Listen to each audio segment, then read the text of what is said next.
Kill your negative thinking. Lessons from Marcus Aurelius. In the silence of the night, when the world withdraws and your thoughts turn inward, do you ever feel imprisoned by the weight of your mind? That restless cycle of doubt, fear, and anger, the voice whispering that you are not enough, or that life is too much. This torment is not new. Even 2 millennia ago, Marcus Aurelius, a Roman emperor burdened with the fate of an empire, stood against this same tempest. His words, preserved in meditations, are a map out of this mental labyrinth, not for scholars alone, but for us, travelers in this age of chaos, seeking an unshakable foundation amid uncertainty. Today, we confront that voice together and silence it forever. The power of perception. Marcus Aurelius reminds us, you have power over your mind, not outside events. Realize this, and you will find strength. What does this mean? It is not the events in our lives that disturb us, but how we interpret them. Imagine a sudden storm. You can curse the rain, blame the sky, or run for shelter, but the storm does not change because of your outrage. The only transformation possible is within you.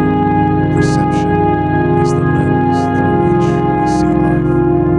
Clean the lens, and the world sharpens into focus. The discipline of assent. The Stoics spoke of assent, the act of accepting or rejecting thoughts as they arise. Not every thought deserves your attention. Marcus urges, if it is not right, do not do it.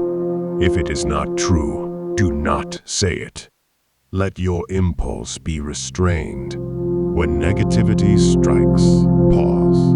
Do not act immediately, for impulse is the ally of chaos. Question the thought.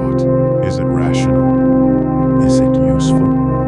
Most thoughts evaporate under scrutiny. Train your mind to dismiss the unworthy, and peace will follow. Separate the self from the thought.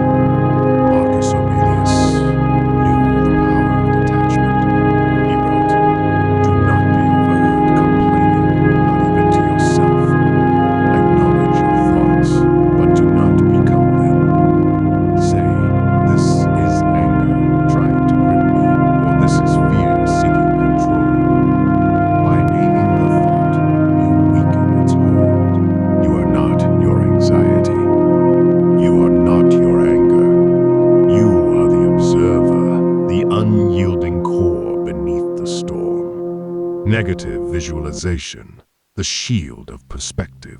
The Stoics taught a practice called premeditatio malorum, the visualization of worst-case scenarios. Marcus advised, be prepared to meet each adversity with the strength that has been given to you. Imagine the loss of what you cherish, a job, a relationship, even your life. This is not despair, but preparation. By facing the shadow, we rob it of its power. We return to the present, grateful, aware of the fleeting beauty of all we hold dear. The anchor of the present moment. Marcus often reflected on the fleeting nature of time. Confine yourself to the present, he wrote. The past is immovable, the future uncertain. Why surrender the present to regrets or fears? Anchor yourself here, in this breath, in this moment.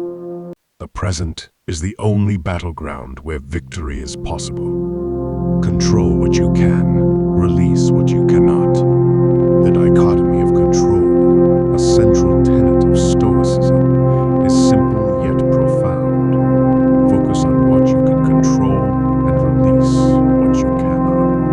Marcus Aurelius embraced this. How ridiculous.